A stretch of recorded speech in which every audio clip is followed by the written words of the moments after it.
সবাই কথা বলে, কিন্তু কেউ কেউ শুধু চুপ করে সহ্য করে।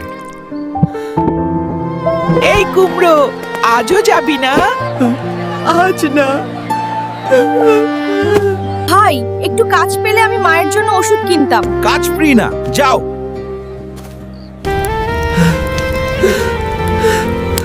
ওটা ছিল তার বাবার শেষ স্মৃতি।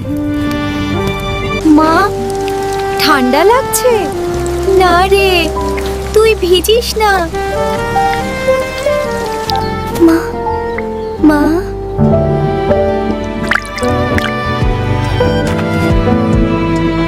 চুপচাপ কই যাস?